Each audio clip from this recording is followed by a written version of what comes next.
Të nderuar miq, ju përshëndes nga studio emisionit Fusion këtu në televizionin Blu TV në këtë transmetim të drejtë për drejtë si çdo të premte në mbrëmje. Në fakt, sot kam një temë të veçantë që lidhet me sportin, me futbollin, por para se të hyj në këtë temë, do doja që ndalesha në dy momente kulmore të politikës kombëtare dhe ndërkombëtare gjatë kësaj jave. Në rafshin kombëtar, gjëja më pikante, më spikatur ka të bëjë me miratimin në Parlamentin në Kuvendin e Shqipërisë pra të rezolutës për antarësimin në Bashkimin Evropian që për shkak të numrit të votave që mori pro, pra 114 vota pro nga pozita dhe nga majoranca dhe opozita me vetëm një abstenim nga gjithë pranishmit në sallë pra deputetët, të kujton atë votim që u bë në 2016, 21 korrik të 2016, kur vota për reformën në drejtësi ishte unanime me 140 deputet. Sigurisht që nuk është ai nivel që flasim për rastin konkret, për rastin e kësaj jave, por gjithsesi të krijon një ngjashmëri për atë dakordësi që pati mes dy krahave të politikës shqiptare për një çështje të rëndësishme si kundër është ajo e integrimit evropian pavarësisht kundërshtive në qëndrimet respektive të çdo krahu politik. Ndërkohë që nga ana tjetër kemi vizitën dy ditore të veçantë të presidentit amerikan Trump në Kinë,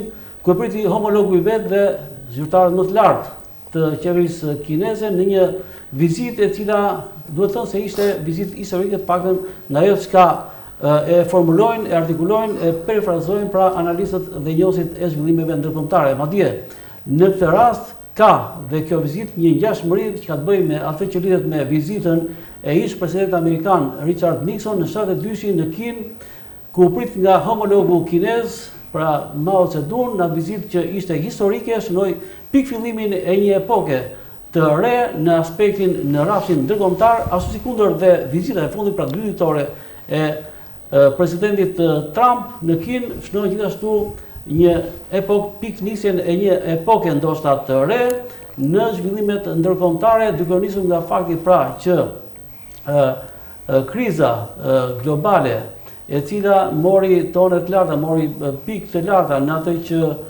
shpërtheu me krizën, me konfliktin në lindjen e mesme dhe veçanërisht me atë që tashmë e njohim të gjithë pra me ngushtisën e Hormuzit, ku prej javësh mënyra e dislokimit dhe vendimet respektive pra të qeverisë së Iranit dhe nga ana tjetër pra faktori ndërkombëtar i kryesuar nga Shtetet Bashkuara të Amerikës dhe Izraeli në rastin konkret pra kanë krijuar atë luhatje të tregjeve ndërkombëtare që shohim pra dhe në vendin tonë. Në këtë kontekst pra dhe vizita e presidentit Trump në Kinë merr tratat e një vizite historike, aq më tepër pra po të shohim dhe qëndrimet e palës kineze sot, dje dhe sot, një deklaratë e Ministrisë së Jashtme e cila kërkon që paqja në marrëveshje e paqes në lindjen e mesme pra mes Shtetit Bashkuara dhe Iranit të kapi të jetë shumë dimensionale dhe sa më e qëndrueshme, ndërkohë që ka bërë thirrje nga ana tjetër ka bërë thirrje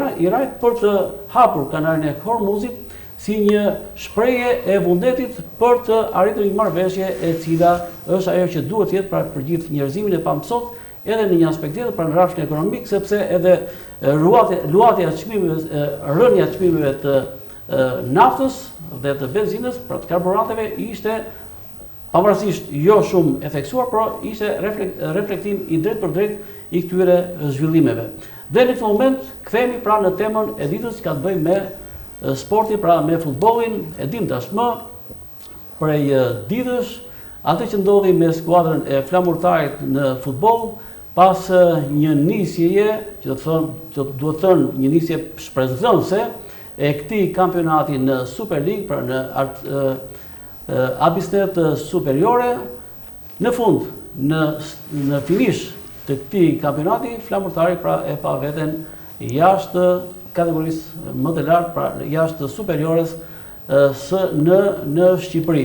Është sigurisht një ngjarje e rëndë, e cila ka prekur jo vetëm sportdasit, aq tepër pasaj për historikun, për emrin që ka flamurtari në futbollin dhe kontributin që ka në historinë e futbollit në Shqipëri, por edhe për shumë arsye tjera. Në fakt, cilët ishin faktorët që çuan në këtë pa hezitim, pra mund ta themi dështim të këtij kampionati, çfarë ndikoi në atë që Flamurtari nuk nisi dhe nuk vijoi ritmet që prisin sportazhit dhe vetë pra pjesa drejtuese e klubit dhe vetë ekipit. Për diskutuar me atë që është sot Flamurtari me rrugtimin kësisht në këtë kampionat, unë kam një panel i cili është i përbërë së pari nga Vasil Ruci, ish futbollist i shquar i Flamurtarit dhe tashmë ekspert i futbollit. Vasil, mirë se erdhe. Mi mbroma. Kënaqësi që të kam në studio sot. Është e parë fakt që vinë në Fusion, por besoj që shpreh edhe opinionet e sportazëve dhe jo vetëm sportazëve vlonjat, që është një gjë e bukur që t'jesh në një hapësirë që nuk ka të bëjë drejt për drejt me futbollin, por ka të bëjë me gjërat kryesore që lidhen me të zhvillimeve në qytet. Por gjithsesi dhe futbolli është pjesë e kësaj hapësire për shkak edhe të emërtimit pra Fusion për zgjedhje e temave që ne trajtojmë. Së dyti, Arlind Rustemi, ekspert futbolli, në fakt është trajner ose zvendës trajner i Bylisit, por është sigurisht vlonjat, ishte futbollist i Flamurtarit. Mirë se erdhe, Arlind, kënaqësi që të kam në studio sot në këtë emision. Mirë mbrëma, mirë se u gjeta. Dhe Elton Ika, gazetar, koleg, Toni, mirë se erdhe. Mirë mbrëma, mirë se u gjeta. Në fakt duhet i themi njëri tjetrit mirë se erdhe, por se si jemi dhe në dy ekstremet e tavolinës dhe sigurisht që do të kemi jo vetëm do të kemi situatë dhe rolin e bashkët drejtimit në një farë mënyre të kësaj bisede. Dhe ndërkohë që në lidhje të drejt për drejt kam Vangela Lucin, ish futbollist, ekspert futbolli. Leli, mirë se erdhe. Mirë se jeta, urime të gjithëve, përshëndetje panelit. Të falenderoj që ardhon ose që gjethe kohë për të qenë pjesë e kësaj hapësire, pjesë e këtij paneli për të diskutuar për temën mjaft të rëndësishme që ka të bëjë pra me Flamurtarin. Falenderimin atakon të gjithëve, sepse të gjithë jemi pjesë e Vlorës, të gjithë jemi pjesë e Flamurtarit dhe të gjithë kemi detyrimin moral dhe qytetar të shprehim mendime dhe opinione për këtë shqetësim apo për ekipin e Flamurtarit në tërësi. Dhe unë të falenderoj sërish dhe do doja pra që të qëndrojmë së bashku gjatë gjithë këtij emisioni për të diskutuar duke qenë pjesë e panelit, sigurisht në distancë, por mënyra e lidhjes pra na jep komoditetin për qenë së bashku, pavarësisht se jemi të gjithë këtu në panel fizikisht, por jemi në këtë mënyrë lidhje. Ndërkohë, Vasil, si ndihesh sot ti pas asaj që ka ndodhur me Flamurtarin në përfundim të këtij kampionati? Padyshim të gjithëve u ka ardhur keq. Mënyra dhe se si u ndërtua ekipi që në Beare deri tani ka pas frustracionet e saj, por në fund të fundit Flamurtari kishte detyrimin të rinte në Super League. Arsyet janë të shumta, kuptohet, do i diskutojmë, por që unë pretendoj edhe një gjë tjetër që në përgjithësi nuk duhet ndrequr Flamurtari, duhet ndrequr futbolli shqiptar. Aty është piknisja e çdo gjëje. Sepse në qoftë se do të arrim të ndreqim futbollin shqiptar, unë besoj se Flamurtari për çka pam dhe çka ndoqëm në këto kohë të fundit, si ishte gjithë tjetër, ai lloj kampionati që është zhvilluar në Shqipëri ishte një kampionat për të qeshur dhe asgjë më shumë. Nuk mund ta quash garë, të quash vetëm kompromise. Atëherë, po qëndroj pak në këtë moment me ty, Vasil. Ti thua duhet rregulluar, duhet ndrequr në thonjza pra futbolli shqiptar. Nga njëra anë dhe nga ana tjetër pra përdore atë perifrazim që përdore pra për kampionatin veçanërisht në fund të tij. Mund të qartësosh se çfarë i duhet ndrequr këtij futbolli? Shiko, po të dëgjosh për shembull federatën teorinë edhe në ligj sponsorizimit. Dhe federatës i shërben kjo punë. Ligji i sponsorizimit. Gjëja duhet filloj te ligji privatizimit. Pse? Se në momentin që del ligji privatizimit, detyrimisht krijohet ligja profesionale. Kjo ligë padyshim ka shkëputet plotësisht nga federata dhe organizojnë vetë presidentët e futbollit të cilët kanë përgjegjësi për futbollin. Dhe aty normalisht çdo gjë rifillon në mënyrë profesionale. Nuk mund të vazhdojë dot kështu të varemi nga federata, ka ca ekipe që marrin borxh lek nga federata dhe varen përsëri nga federata, ka ca ekipet të tjera të cilat mundohen që marrëveshjet i bëjnë që në fillim kampionatit dhe sigurojnë jo vetëm ndonjë, por sigurojnë dhe kupat. Pra ligji i privatizimit është primare për mua në këto momente. Dhe pastaj çdo gjë tjetër ka shkallët e saj, ka. Do vazhdojmë me faktorët e tjerë se do të diskutojmë në emision, por sërish unë ngulmoj dhe të bëj një pyetje që lidhet me këtë që sapo prezantove si argumentin tonë. Është një situatë që është për gjithë ekipet një lloj, për gjithë klubet një lloj. Atë pse do të ndikojë më shumë te flamurtari dhe jo te ekipet e tjera. Pra, pse do ta absonte flamurtari? Më shumë këtë gjë që ti thua, të realitet, që është ky realitet, mbase shpresojmë që nuk do të jetë tillë në muajt apo në vitet në vazhdim, se mund të ketë ndërhyrje ligjore në aspektin ligjor, por ama jemi te ky fakt. Pra, pse ky ka impakt, ky realitet ka impakt te flamurtari dhe jo te gjitha ekipet e tjera. Unë do ta lidh pak shkurt edhe të kuptojmë një gjë të gjithë. Mbaroi faza e parë dhe faza e dytë, Tirana ishte ekipi i fundit, apo jo? Edhe poshtë neve. Po. Si ka mundësi një ekip i fundit fiton gjitha ndeshjet që i vijnë? Po e akuzoj Tiranën. Po akuzoj formën dhe mënyrën se si është ndërtuar ky kampionat. Ky kampionat që në fillim, po them edhe një herë që ka marrëveshje. Që në fillim kur kuptohet. Marrëveshjet po të marrë Ballshin, se kemi këtu zotrinë Ballshin. Ballshi ka marrëveshje. Partizani ka marrëveshje. Marrëveshjet janë, kuptojnë këtu në kampionatin tonë. Do t'jap pikët, do m'jap shlekët, në fund e historira nga këtu që nuk po. Pra marrëveshje mes ekipeve, mes ekipeve. Këto janë gjithmonë, ky është kampionat që varet nga federata dhe brenda ekipet nuk e quajnë garmë. Ekipet vënë vetëm për të nxjerrë ato 5 lekë të cilat kanë hedhur dhe të cilat duan të nxjerrin në fund kampionatit. Kjo nuk është garmë. Pa u privatizuar gjërat nuk ka mundësi të bëhet garë. Kështu siç po vazhdohet nuk është kampionat. Kjo është asnjë gjë tjetër, vetëm duket si ulozi ndërmarrje. Atëherë do të qëndrojmë tek aspekti i privatizimit pak më vonë, por gjithsesi e zhvendos bisedën tek Arlind Rustemi. Arlind, je i mërzitur? Pa tjetër, si besoj si të gjithë qytetarët lënjat, dihet që flamurtari përfaqëson një identitet të qytetit edhe pavarësisht se është aspekt sportiv, po është diçka sensitive dhe ndjeshme për gjithë opinionin e qytetarët e Vlorës, ku bëj pjesë dhe unë, edhe normalisht zhgënjimi është i madh sepse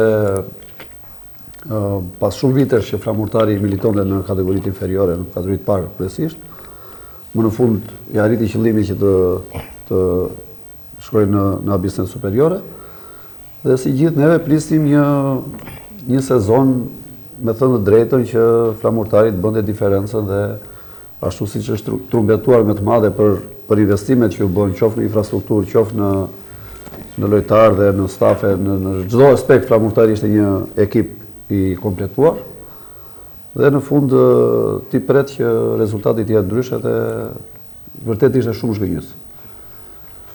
Toni, është në fakt e njëjta pyetje, është një pyetje për nxemje në fakt më shumë, sepse pastaj nuk besoj që nuk ka problemor që nuk është i mërzitur me këtë fakt. Qoftë shumë tifoz apo qoftë pak tifoz, ka ardhur apo s'ka ardhur në stadium, e ka ndjekur apo s'e ka ndjekur flamurtarin gjatë gjithë sezonit. Unë besoj që të gjithë janë të mërzitur. Duke ndarë tek ajo që tha Lindi, normalisht nisi një vit në cilin ne prisnim një flamurtar që të paktën të rivalizonte dhe të mos ta diskutonte qëndrimin në kategorinë superiore.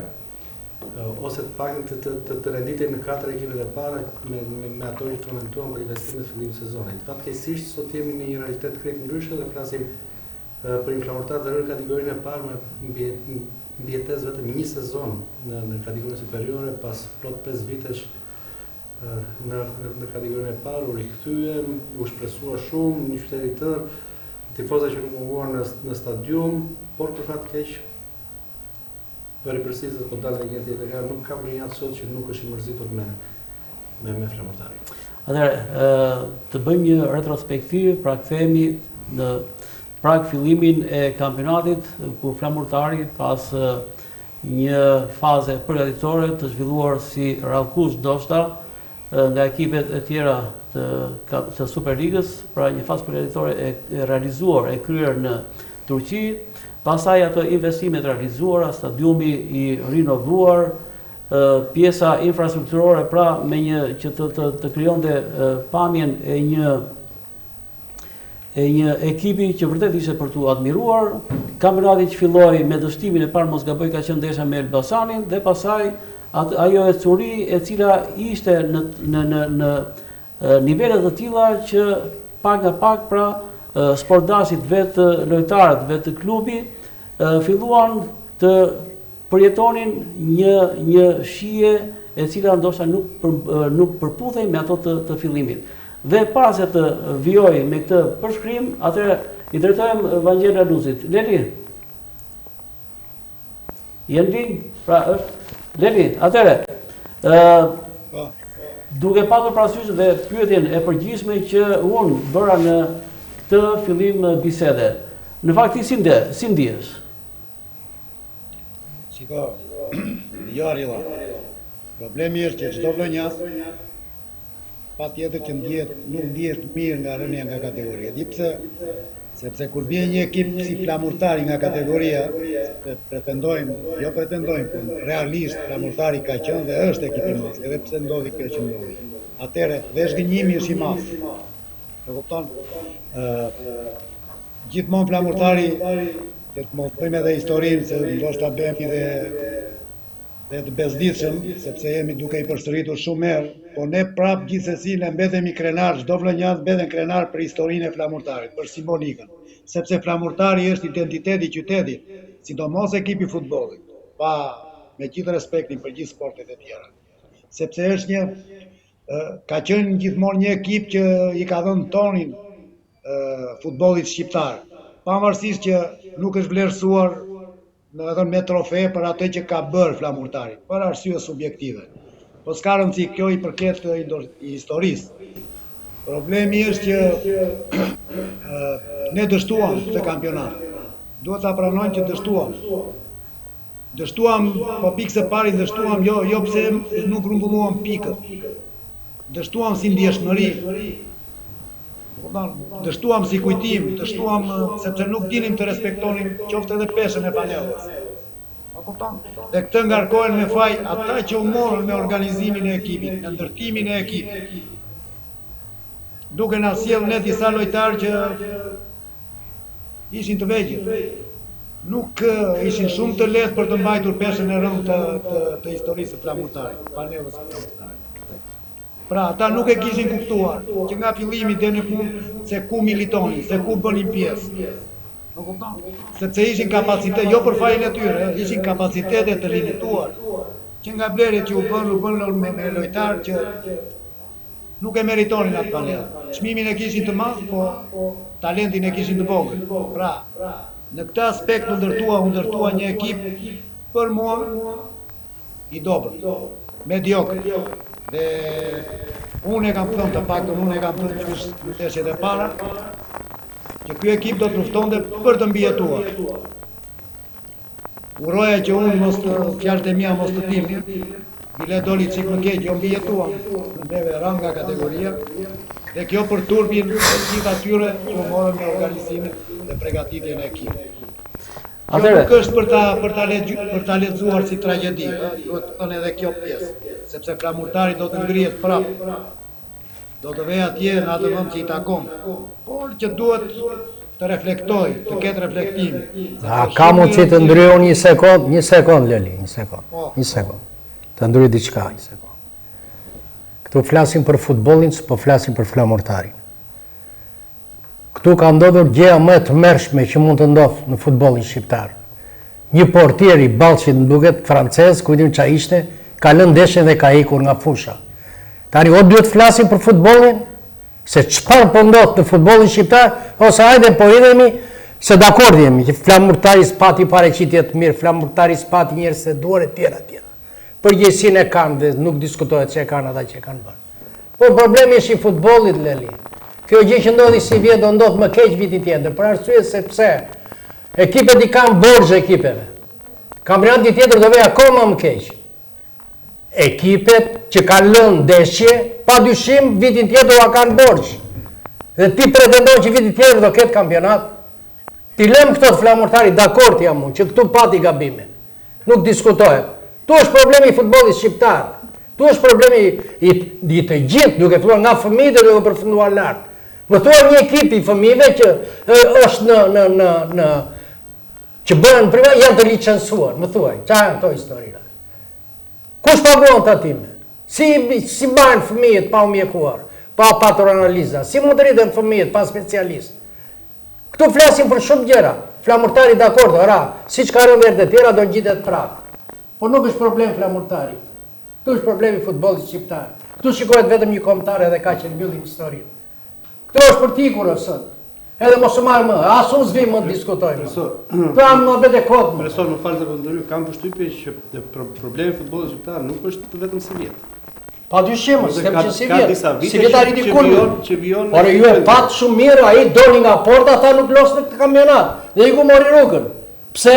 Se ishin hapur portat. Pa tani më vjen keq. Unë po them që problemi i futbollit shqiptar nuk është vetëm këtë vit, ka vite që vazhdon dhe jo vetëm në kategorinë superiore, Po jo flamurtari do dalin gjitha, kështu si ishte muhabeti. Nëse flasim për kategorinë, imagjinoj pastaj të korrigjoja Lindi çfarë bëhet kategoritë e para dhe kategoritë e dyta, pastaj bëhet merr. Megjithatë ne themi për një situatë që na rëndon ne si vlonjat. Pra, jemi tek veçimi, jemi të ndërthurur me kampionatin brenda kampionatit je. Padyshim ne kemi gabimet tona, nuk diskutohet, kemi administrim, kemi ata lektar që prume çfarë historinë ka. Po nuk ndreqemi do të kështu. E ndreqëm Vlorën vitin tjetër, u ngjitëm Super League. Ku e diti që vitin tjetër ekipe të ndryshme të hapin portën në këtë formë siç e bën, të biesh prapë. Po pse kjo është kampionat? Ajo nuk është në dorën tënde. Si? Nuk është në dorën tënde. Është në dorën e futbollit që duhet ndreqim dhe ne duhet flasim që të gjithë që futbolli duhet ndrequr në Shqipëri. Futbolli nuk duhet vazhdojë më kështu. Ke parti rezultatet tilla që dolën? Ke parë ndonjëherë? Po mos haro me këtë tjetër, maskarat më të madhe nuk ka parë. Mos haro që vitin tjetër edhe një po e përsëris. Ato ekipe që hapun portën vitin tjetër do halën, se ua kanë borxh. Se kështu do vej kjo punë. Dhe mos prit kampionat vitin tjetër. Borxhi do shlyhet. Po normale që do shlyhet. Po thënë atë që po merrem jo për 7 javë është e tmerrshme. Se ishte 7 javë rresht. Valla mos më thrisni më mua flas për futbollin pa u ndrequr. La, ti këtë shikoj ty. Shikoj. Unë jam pensionist merre me punët e mia. Por jendër ato emblemat të flamurtarit, të futbollit shqiptar dhe jo vetëm që ke dhe mund të thuash plot gjëra në këtë vit. Arlind, mendim yt. Po dua të meqense se unë jam pjesë e Ballçit edhe realisht profesor Vasili e preku disi, nuk mundet ti përveçojmë gjërat sepse nuk është vetëm Ballçi që bën pjesë të kampionat, madje jo po shumë ekipe. Madje në shumë ndeshje unë kam qenë prezent. Ne kemi fituar me Vllaznin një ndeshje të luftuar dhe u kritikuam dhe u gjykuam nga gjithë media. Pse? Për çfarë? Ne fituam me Elbasanin dhe u kritikuam, u gjykuam nga gjithë media. Sepse mendoj që një ekip si Bylisi nuk mund të fitojë kundra Elbasanit apo kundra Vllaznis. Po realiteti është që ne edhe Elbasanin dhe Vllaznin kemi mundur dhe fazën e parë dhe fazën e dytë. Mos ndoshta është Vasili, ndoshta keni qenë ajo viktimë.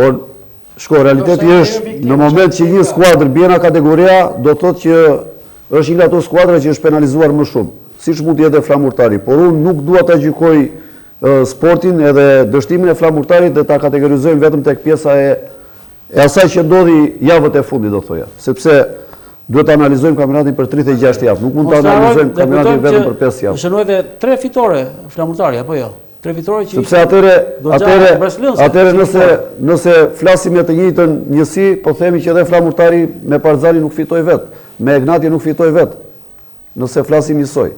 Pra duhet themi që janë disa gjëra që ne duhet merremi përse flamurtari vit mbas viti dështon.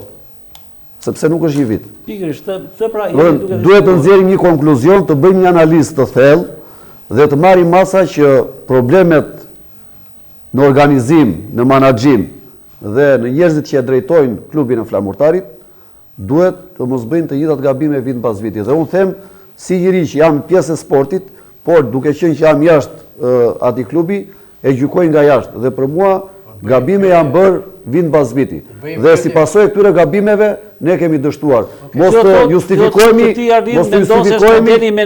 po nuk duhet të justifikohemi vetëm me këto gjëra që po ndodhin sot, nuk është herë e parë që ndodhin në kampionatin shqiptar. Ka ndodhur. Të bëj një pyetje, flamurtari dështoi, po futbolli shqiptar ka dështuar? Patjetër që dështoi, për mënyrën se si organizoi, si filloi nga futbolli shqiptar, pastaj përfundoi. Edhe te Vlora, padyshim te Vlora ka gabimet e saj. Por ka një gjë, një shumë e thjesht, e di pse Italia vuan akoma, Calciopoli Italisë e morim qaf.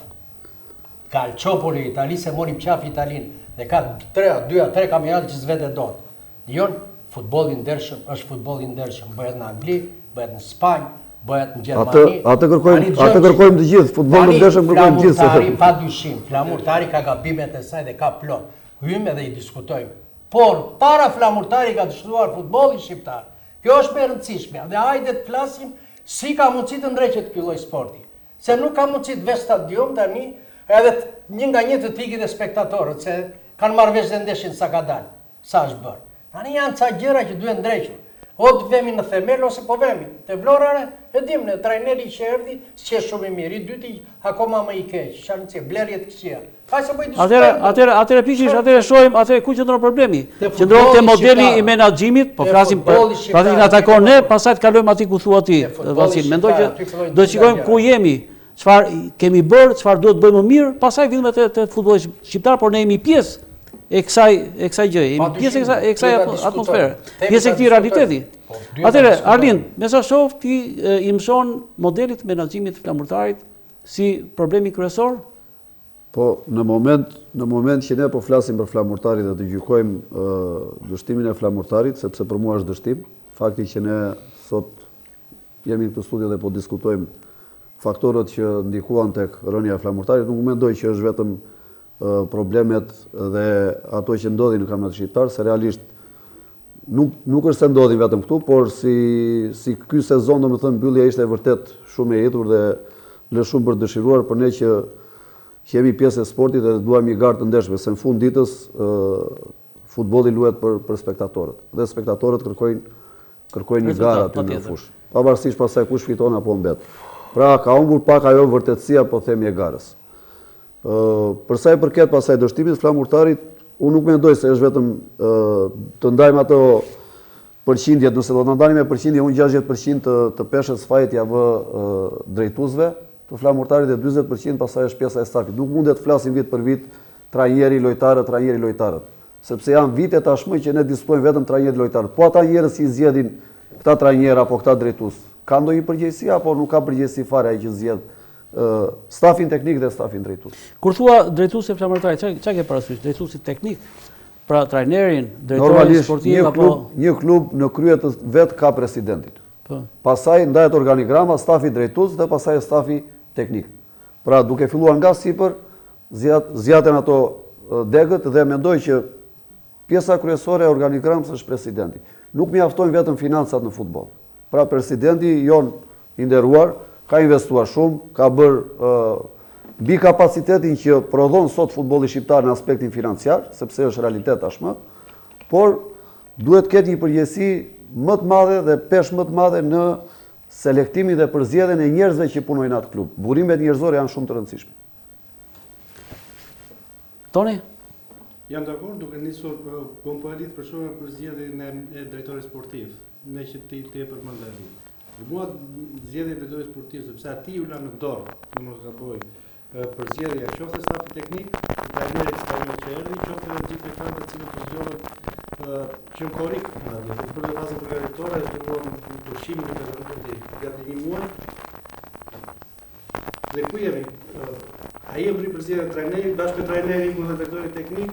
Pastaj në janar ikën një pjesë, jo që një janar. Është një histori që përsëritet. Po pra, është një pjesë e spektarëve ikën që tetor, ai që erdhi nga Real Madrid me bushën e madhe u largoi që tetor, nuk e pam çfarë solli. Pra, përzgjedhja që u bë nga drejtori teknik i cili erdhi tek kampionati ishte totalisht e gabuar. Leli, të kam në linj. Po. Atëherë thjesht një minutë për të pjesë për këtë moment të diskutimit, pra për çështjen përcjell po flasim. Po ju ndjek, e para një është e vërtet. Kampionat në thelbin e vet nuk mund të quhet garë. Dhe që kur është prishur gara për futbol, për cilësi, për të tjera në përësi. Po gjithsesi, ajo që në pjesa që na intereson në vetë, sepse ne nuk kemi sa i bëjmë kampionatin. Më kupton? Ne ajo që nuk diskutojmë, që të shkumë është flamurtari. Unë e kuptoj që ajo vjen në fotografike për një flamurtari për federatës, sepse federata është organizatore e aktivitetit. Dhe ajo që ndodhi javën e fundit ishte një masë në kuptimin që disa ekipe i ndeshkon, disa ekipe po ai Regjia, ju lutem, kemi një problem me audion, nëse mund ta korrigjojmë në këtë momente dhe kthehem në studio pra me të ftuarit. Deri lutem pra është duke punuar regjia për të normalizuar pra audion, komunikimin. Atëherë, Arlind, po kishe gjë pasin për të shtuar, po? Shkoma që për të diskutuar flamurtarin, e fillojmë e diskutojmë që nga presidenti, drejtori teknik, pjesa që zgjidhet e tjera. Pra, pjesën që thamë, pjesën e drejtimit të klubit. Dhe doni të hyjmë ju me diskutojmë. E diskutojmë në qështë. Normalisht, logjika e një ekipi është gjë e parë që fillon një ekip, fillon ndërtohet stafi, pastaj ndërtohet ekipi. Këtu ndryshojnë gjëra, ndërtojmë ekipin, pastaj stafin. Por gabime pa dyshim ka, por edhe ata që kanë qenë atje, që kanë bërë gabime, nuk kanë dashur kur të bëjnë gabime. Problemi është më ndryshe. Dakor, që atje ka pasur, edhe trajnerat pa aftë ka pasur. Edhe trajnerat s'kanë ditur të drejtojnë, edhe trajnerat cilë s'kanë ditur as pozicionoj lojtarët e tjerët, edhe drejtorës teknik, edhe menaxher që kanë hyrë në këtë mes. Pa dyshim ka gabime plot. Rëndësishme është tjetër Arilla. Dakor, plotësisht dakor. Sot e psoj Vlora dhe Ballçi. Nëse la përsoj, do ta pësoj një ekip tjetër që është i ndershëm. Pra, pse pësoj Vlora? Këtu jemi për të analizuar, për të diskutuar. Çfarë nuk bëm ne, çfarë duhet të kishim bërë më mirë, që pak mos ishim ne ata që e pësuam, do ta pësonim. Dhe këtë jemi duke diskutuar. Sepse dakor, problemet e futbollit shqiptar. Në pjesën e dytë do e diskutojmë këtë pjesë. Për mua fillon një gjë. Ndërtohet institucioni, pastaj ndërtohet ekipi. Institucioni janë njerëz që zgjidhen, të cilët drejtojnë. Ky për unë mendoj se ky është nga gabimet kryesorë të flamurtarit. Ndërtoi ekipin, pastaj ndërtoi institucionin. Tani këtu pastaj diskutohet se sa të aftë janë dhe ata që janë pranit në institucionit, që për ta ndërtuar këtë lloj ekipi dhe për ta drejtuar këtë lloj ekipi. Por këtu po mbarojmë tek një ekip. Gabime ka, nuk diskutohet se ka plot gabime. Por gabimi fillonte futbolli shqiptar, nuk fillonte Vlora. Përfundonte Vlora, kështu siç përfundon. Fillon atje në fillim, lart. Apo jo? Në kohën që kemi lozën e na kanë hequr 2 titull kampion. Pse kush i na hoqi? Se ishim të aftë ne? Jo, se federata javën e fundit ndroi ligjin. Tha, nga ndeshje direkt me golaverazh. O na hoqën titullin kampion. Apo një ndeshje tjetër që u la në Gjirokastër, na morën titullin kampion. Pra, institucioni i federatës, ajo dy ndërtoi futboll me baza të shëndosha, që dhe ekipet pastaj poshtë, atë që meritojnë ta marrin. Atë që meritojnë ta marrin. Dhe Vlora, nëse meriton dhe dilte. Por më e rëndësishme është futbolli se sa ekipi. Këtu e kam unë gjithë arsyeën që po të them. Futboll, e di sa do mërzitemi, vitin tjetër, akoma më keq. Mos mendoni se vitin tjetër do kemi kampionat pastër. Gjëra do vënë keq e më keq. Prandaj duhet një revolucion, nga unë, nga të gjithë. Pesimist, do thotë nga unë, nga ti, nga të kjo gjithë. mërzitje që jemi duke përjetuar tani do të jetë më e madhe, thua në Jo për vitin Vlorën, tjetër. jo për Vlorën. Duhet për gjithë Shqipërinë, jo për Vlorën. Çfarë mendon? S'ka kuptim kjo punë. Do largoj tifozët. Do largoj tifozës, do vënë më Jo, do njerëz. largoj. Unë them që tifozët janë larguar. Bravo. Arlind, bëjmë një paralelizëm, një lloj analize referente, krahasuese mes modelit të Byrisit, pra ekipit ku ti, klubit ku ti je një nga drejtuesit e ekipit, mos gaboj, je zvëns trajner dhe trajner i ekipit B. Atëre, nëse bër një analizë qoftë edhe vertikale, ku shikon anët pozitive dhe negative respektive pra në dy shembujt që përmenda? Realiteti është që të flasësh për këto dy skuadra është një ndryshim shumë i madh, sepse pesha e Flamurtarit djet është një fanell që i ka dhënë shumë historisë së Shqipërisë. Edhe nuk mund të krahasohen qoftë për emrin, qoftë për qytetin që përfaqësojnë të dyja skuadrat, por do thoja Bylisi është një klub i konsoliduar tashmë, sepse ka një filozofi që sipas menaxhimit që i bën presidenti, sepse shumë pranë ekipit dhe është vetë ai që merret kryesisht me menaxhimin e klubit. Dhe kuptohet ka atë pjesën e filozofisë vetë më tepër tek pjesa financiare e transferimit lojtarëve. Dhe është një nga klubet besoj që mund të bëjë rekord sot për transferim lojtarësh, po flasim më tepër në tregun vendas. Pra është hapi i parë që një lojtar i moshës 17-18 vjeçar i krijohet mundësia për të aktivizuar te Bylisi dhe më pas kalon tek skuadrat që janë më superiore, po themi. Pra në filozofi dhe në histori dhe në peshë janë krejt dy klube të kundërta, do të thoja. Kështu që nuk mundet t'i krahasojmë. Bylisi është mësuar tashmë, qëndron 2-3 vjet në superiore, zbret kategorit parë, ngjitet përsëri, pra e ka pak a shumë pjesë të filozofisë vetë, sepse gjithmonë kërkon që të shesi sa më shumë lojtar. Ndërkohë që kjo nuk mund pranohet për Flamurtarin për shkak të atij rrugtimi historik që ka si ekip me atë emër, me atë sukses që ka realizuar në skenën ndërkombëtare, po sigurisht edhe brenda vendit në periudha të caktuara. Te Flamurtari kërkohet gjithmonë që ti të jesh dominues në kampionat, po themi, të jesh jo vetëm të fitosh, por duhet të fitosh dhe me një lojë të bukur. Po ndërkohë, duke ditur ADN-in që kemi ne si qytet edhe si çfarë përfaqëson Flamurtari nuk është vetëm rezultati, por është dhe spektakli. Po ndërkohë sa ndikon kjo që rëndom quhet ose thuhet pesha e një skuadre, pesha në këtë rast e Flamurtarit, sikur themi pesha e Barcelonës apo e Milanit e tjerë. Sa ndikon kjo në rezultate konkrete, sepse besoj që krahas efektit pozitiv, po ka dhe atë anën psikologjike që në moment caktuar është vendimtare. Do thoja për mua një nga faktorët e tjerë që ndikuan me dështimin është që lojtarët në momentin që vinë këtu, ndoshta këta të huajt nuk e perceptojmë se çdo të thotë vish luash për Flamurtarin. Dhe në moment pasaj që fillojnë edhe njihen me qytetin, njihen me ambientin, njihen me atë që kërkojnë njerëzit, e kuptojnë rëndësinë e fanellës dhe me thënë drejtën pesha për ta mbajtur është shumë e rëndë. Dhe kjo ndikon për i fut lojtarët në një presion dhe në një ngërç psikologjik që ndikon pasaj në performancën e tyre në fushë. Pra çdo gjë pasqyrohet në fushë më vonë. Edhe afrimi i shumë lojtarëve të huaj duke vjuar me Armendin është fakt i keq. Unë them që sa më shumë lojtarë të huaj të kesh një ekip. Te ky moment them që do ndalemi në atë që mendoj quhet vlerje, po. Shumë pak e njohin fanellën, shumë pak e dinë çfarë bëhet Flamurtari. Është tjetër gjë sa rëndon për Vasili, për Ardini, për mua, për ty, për çdo tjetër për një që ashtu të tjetër gjë për ata që vinë mund të ketë tozë kudo ai.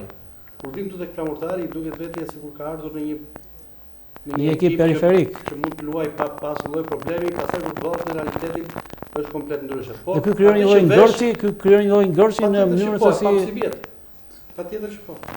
Atëherë, ndërkohë regjia, kemi Vangel Arlucin në linjë? Atëherë Vangel. Rikthehemi aty ku e ndërprem pra bisedën tonë pak më lart. Vasili dhe ka të drejtë të drejtim pra të institucioni. Në rastin tonë federata jo që organizon aktivitetin kampionatin kombëtar për ligës, për kategorisë së parë, kategorisë së dytë e mëdha. Por ky problem nuk është se lindi sot. Problemi aty ka qenë me vite. Edhe shumë më parë, si që tha Vasili që me në gjatë 10 vjeçari Flamurtari ka qenë ekipi më i mirë në Republikë dhe gëzoi vetëm një trofe, vetëm një Republikë. Dhe kjo për efektin e institucionit pa atësh. Pra që nuk deshin që Flamurtari të fitojnë në trofe, ose të fitë kampion. Vim në ditët e sotme. E njëjta gjë bile pak më keq, do të thosha unë, bile shumë më keq në organizimin e aktiviteteve. Dhe aty Vasili ka të drejtë. Sepse ato rezultate, po marrim rastin e fundit që mos të vim një historie, mos të zgjasemi pa fund. Ato rezultate që arritën rastin e javës të fundit, ishin rezultate edhe për të qeshur. Më kupton, sepse gjithë ekipet që ishin poshtë fituan me gjithë ekipet që ishin lart. Pra, duke qartë që kishte kompromis. Sa kishte kompromis, se kush e bëri kompromisin, kjo pak rëndësi ka. Nuk kemi pse të vënë gishtin as të njëri as të tjetri, sepse duhet studiojmë fenomenin. Nuk është problemi, thot Vasili, qera flamurtari apo Ballçi po duhet të studiojmë fenomenin, se kjo gjithë do të na ndodhi prapë nesër. Dhe problemi është se si rregullohet kjo. Unë me keqardhje them që kjo nuk ka rregullim, sepse që të rregullohet kjo duhet të ketë një edukat tjetër, duhet të ketë një kulturë tjetër, sepse njerëzit që janë në këto institucione, kjo është kultura jonë si shqiptar, duhet ta themi edhe kështu shqip. Këtë kulturë kemi, kështu jemi mësuar, të ndërtojmë institucione. Të ndërtojmë institucione duke favorizuar njërin në kurisë të tjetrit. Pse, ky është realiteti shqiptar. Shikoni edhe në jetën e përditshme po doni. Pra, ka dy rrugë, atëherë neve çfarë duhet të praktikojmë kampionatin për farin tjetër, kjo do të ishte fatale. Ne duhet ta pranojmë kampionatin edhe kështu siç është. Me keqardhje them këtë, po më mirë të marrim pjesë se sa të largohemi fare. Më kupton? Kjo është, pra është një temë shumë e gjerë, shumë e gjerë. Unë kuptoj dëshpërinë. Leli do të bëj një pyetje, se më the ta pranojmë kampionatin kështu siç është. Më dëgjoj. Njeriu përballë të vërtetës dhe paqes, Kë duhet zgjedh? Po dakord, po problemi është sa mendojnë kështu si ty, ose Sado mund të mendojnë kështu si ty, po sa veprojnë. Sado që të mendojnë, ne duhet jemi njerëzit të cilët duhet ngrëm zërin, që nuk duhet ndrequr vetëm flamurtari, duhet ndrequr futbolli shqiptar. Është më e rëndësishme do shiko sa rea do jemi, sa të ndershëm do jemi, sa luftarak do jemi, sa konkurruz do jemi. Sa tifozat do na vinë, tani do rifillojmë bëjmë tifozat nga fillimi, sepse na erdhën tifozat dhe tani do na ikin. Dhe tani duhet i bëjmë prap nga fillimi. Dhe tani duhet bëjmë prap ekip nga fillimi. Po pse? Sepse kështu duan ata që udhëheqin futbollin. Dhe ky lloj futbolli nuk është futboll që lozet tek ne. Ky nuk është futboll. Ky është fatkeqësi e futbollit, nuk është fatkeqësi e një ekipi. Atëre, Leli, atëre, po të dëgjoj. Është një çështje më e gjerë se kaq, është çështje e një shoqërie e civilizuar ose jo, po ata që janë avangardë, persona intelektuale më të shquar, ta ngrënë zërin më shumë, të kërkojnë më shumë, ndoshta edhe në mosbindje në një moment caktuar, pse jo. Pra, duhet të flitet sa më shumë për fenomenin, duke kritikuar, jo duke bërë qefin, jo duke u rrahur shpatullat shokëve të federatës, zotrive të federatës. Kjo është... Po ndonjëm në eshtje neve, edhe bëhe bukra, e di qa bëjmë ne, bëjmë krahasime. Po jo edhe kështu bëhet në vendin tjetër. Jo, s'duhet bërë asiloj krahasimi. Gjëja fillon nga vetvetja dhe përfundon atje. Futbolli në Shqipëri duhet ndrequr. Dhe po nuk folëm ne, nuk ka kush të flasë. Jo vetëm ne, po edhe gazetarët dhe të gjithë. Nuk mundet të ndreqet kjo. Ne atë po bëjmë, po flasim pra. Këtë kemi dorë për të bërë, këtë po bëjmë. Pra po prezantohemi, po ngrem problemin. Aq më mirë. Dhe po ngrem zërin. Dhe është një argumenti më i mirë për të ngritur zërin, për të trajtuar këto gjëra, është pikërisht ky rasti ne jemi duke diskutuar. Pra, flamurtari, i cili pas një viti pas një kampionati që ne menduam se do të shkonte shumë më lart se ç'ishte, befas rikthehet në atë që ishte para 5 vitesh. Arlind, kthehemi tek pikë fillimi i kampionatit. Pra erdhi një trajner i huaj, u fol pra se ishte një trajner me përvojë, pra u etiketua, u vlerësua, erdhën disa lojtar, gjithashtu të huaj u bën disa blerje dhe me elementet e tjera, me faktorët e tjerë që i përmendëm më lart, pra u duk se flamurtari do të shkonte atje ku duhet të shkonte. Si e mendon? Blerja e një trajneri të huaj ishte pozitiv si fakt? Sepse ai u pasua dhe me një tjetër trajner po ashtu të huaj që të dy duke sikur pasuar njëri tjetrin në atë që përbën pra rezultate, performancë të ekipit. Trajneri, të t'jap një detaj, sot që flasim bashkë, trajneri është ndihmës i trajnerit të ekipit parë të Ajaxit. Pra nuk është pra Garcia, po flas për Garcia, për trajnerin e parë. Pra ishte trajneri u installishëve të Ajaxit dhe më pas ndihmës i trajnerit të Ajaxit. Pra flasim për një profil që nuk mund të shkoj te Ajaxi pa qenë i, po themi, mos ketë njohuritë e duhura. Pra po flasim për njëri që është i përgatitur dhe ka njohuritë e duhura. Problemi kush është? Shqipëria është një kampionat specifik. Ka një ndryshim filozofie të jashtëzakonshme në raport me trajnerat që vinë, po themi, nga Spanja apo nga vendet e huaja, sepse qoftë nga ndërtimi, qoftë nga infrastruktura, është një vend që mungojnë shumë gjëra ende. Pra klubet ende nuk janë profesionistë. Kampionati ende nuk është profesionist, duke krahasuar me klubet më elitare në Europë. Atë duke se në rast vjen tek argumenti i Vasilit. Në moment, patjetër që ka probleme dhe po prapë ndërkohë kujtoj atë që the 60% dhe 40%. Patjetër. Lloj paradoksi në vetvete. Vetëm më fal. Dakord. Nuk po jesh merita trajneri spanjoll që erdhi. Ai bëri një fazë projektore në Turqi, ku bëri disa ndeshje miqësore atje.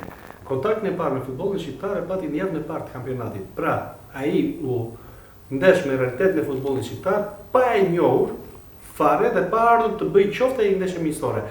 Me këto ekip që mund ta zgjidhte ai. Pra, ai realitetin e futbollit shqiptar e njohu vetëm javën e parë ndeshjen në Elbasan, apo jo profesor?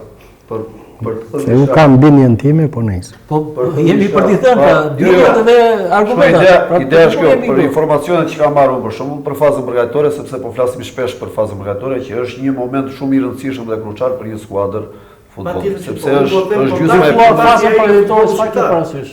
Nga informacionet, unë nuk mund të kem parë kënaqësi sepse nuk kam qenë pjesë atje dhe nuk e di, po nga informacionet si sportazhës më shumë se sa. Është bërë një fazë përgatitore jo e përshtatshme për një klub profesionist. Në aspektin e ngarkesave, në aspektin e organizimit, në çdo lloj aspekti. Domethënë, kur ty presidenti të vë kushtet më të mira për të punuar dhe ke një muaj kohë në dispozicion për të përgatitur skuadrën, ti atë një muaj kohë në dispozicionin tënd që ke në fazën përgatitore duhet ta shfrytëzosh maksimalisht. Dhe ky është qëllimi i fazës përgatitore. Pra jo vetëm në aspektet fizike, pra ti ndërton një skuadër, krijon një grup ku lojtarët të njihen njëri me tjetrin, sepse ishte një grup i ri i krijuar ishtasi, dhe gjithashtu për të krijuar një ekip homogjen dhe të ndërtosh një skuadër që të përgatitet për atë që do vi në sezonin pasardhës. Atëherë jemi në kusht të një paradoks që ai të vinte ndoshta edhe 2 javë më përpara këtu, të njihej me futbollin shqiptar, të njihej me një kush e realizoi fazën përgatitore? Ai ishte Garci. Ne kemi diskutuar bashkë. Kush e drejtoi fazën përgatitore? Kush e drejtoi fazën përgatitore? Ai ishte Garci. Trajneri, po. Atëherë kemi një kontradiktë në këtë rast, një paradoks. Në një anë flasim për nivelin, në anën tjetër kemi një fazë përgatitore e cila nuk realizohet parametrat që duhet. Çfarë? Ka mungesë vëmendje, ka neglizhencë, çfarë ka? Apo ka mungesë kontrolli, se janë disa arsye. Ndoshta trajnerat e huaj apo lojtarët e huaj që vinë në Shqipëri, ta them në gjuhën popullore, janë mercenar, vinë për të marrë ato lekët, edhe nuk ju bëhet vonë nëse flamurtari dështon apo triumfon. Dhe normalisht klubi duhet ketë një njeri që t'i ketë në kontroll trajnerët, pra po e bën ky trajner detyrën e dur apo punon siç duhet, a ka përkushtimi maksimal ndaj skuadrës, sepse trajneri juaj iku, ndaj një muaj, 2 muaj vlor iku, është punë vet. Pra duhet të ketë njerëz që ta mbikëqyrin kushdo që të punojë atje. Pra ajo punë është një punë me përgjegjësi shumë të madhe, sepse ti ke ndjeshmërinë dhe gjithë qytetin mbrapa. Pra është shumë sensitive çështja e flamurtarit. Sado kush vjen apo nuk vjen në stadium, të gjithë njerëzit në qytet flasin për flamurtarin, jetojnë me flamurtarin. Dhe kushdo që punon atë klub duhet të ketë një ndjenjë përgjegjësie të madhe. Dhe unë besoj që nuk duhet i futem tek njohuritë e trajnerit, sepse nuk e njoh personalisht dhe nuk mund të flas për aftësinë e trajnerit. Por ta mora si shembull që fakti që sot ndodhet në Hollandë, do thotë që ai është një trajner që ka njohuri, sepse nuk mund të shkosh aty. Por kur vjen në Shqipëri ndoshta ka mungesë përgjegjësie dhe kjo bën atë që pastaj ne të dështojmë dhe të rikthehemi përsëri nga fillimi. Leli, pastaj do kaloj te ti Vasil, por ti japi mundësi. Leli, në këtë pikë, në këtë çështje, pra cili është argumenti yt, cili është qendrimi yt? Problemi bëre një pyetje shumë të fundit. Pyetje çfarë? Pyetjen që i bëre Arlindit të përse ky trajner të shtoj, derisa është kaq i mirë. Më kupton? Unë them që trajnerët e huaj në përgjithësi, nuk është absolutisht kjo, kanë doza të caktuara futbollistë. ndjemalësie. Dhe duke mos e njohur futbollin, ose refuzojnë ta njohin futbollin shqiptar, sepse duket sikur vinë nga një planet tjetër. Edhe duke qenë të tillë, mendojnë që do ta kenë shumë të lehtë për të kapur rezultate, duke sjellë disa ndoshta lojtarë të tyre që i sjellin me vete, që ata mendojnë që janë shumë herë më lart nga kualitetet që janë këtu në Shqipëri. Dhe për sa i përket dhe asaj që informacione kam pasur dhe unë që në krye të erës, që pasa përjatitore është bërë topët, është bërë pa ngarkesë. Sigurisht, kjo është një detyrë që i kërkohet atij që kontrollon ekipin, që në rastin konkret është drejtori sportiv, që kontrollon trajnerin dhe punën e stafit. Pra si detyrë funksionale flasim. Në qoftë se ky drejtori sportiv flet gjumë, nuk i ndjek gjërat, atëherë është një problem tjetër. Në qoftë se ky drejtori sportiv është një bashkëpunëtor në thonjza, sepse quhesh bashkëpunëtor, në qoftë se ti quhesh bashkëpunëtor në keqvajtjen e ekipit, jo në mbarvajtjen e ekipit. Dhe në këtë rast unë mendoj që ai dështoi, Garcia dështoi për efekt mendjemallësie, për efekt duke nënvlerësuar ekipet e tjera ose futbollin shqiptar në tërësi. Fakti që ai hyri në kampionat, takimin e parë me ekipet shqiptare bëri vetëm ndeshjen e parë të kampionatit me Elbasanin, tregon që ai smori pak aromë kampionati shqiptar, pak aromë ekipi shqiptar. Më kupton? Të bënte të paktën një ndeshje miqësore, që të shikonte si qysh tek, sepse njeriu duhet t'i shikojë ca gjëra konkretisht, pavarësisht se çfarë informacioni ka marrë apo ka dëgjuar. Dhe mendoj prandaj edhe gaboj, prandaj edhe dështoj. E njëjtë gjë do të thosha edhe për Morieron. Morero shkoi çik më gjatë. Bile Morero kam përshtypjen ose nga informacioni që kam, ishte edhe tip kapricozi edhe nuk kërkonte të reflektonte. I mbetej besnik një ide fikse. Edhe besoj që ky ka qenë një gabimet kryesore edhe të Morieros. Gjithsesi, nuk po flas për dysen e çunave në fund, sepse atyre u mbeti shumë pak gjë për të bërë, gjetën ekipin në një gjendje shumë më të keqe. Kaq paka shumë këto ishin për mua për trajnerët. Nëse ti u shpreve dhe the ishte shumë gulmus në idenë e tij, pra nuk dëgjonte. Ku, në çfarë ide? Për çfarë ngulmonte? Çfarë nuk dëgjonte? Në cilën pjesë? Dëgjoj. Po flasim për trajnerin e dytë, Morieron. I mbeti besnik një moduli loje dhe një mënyrë loje.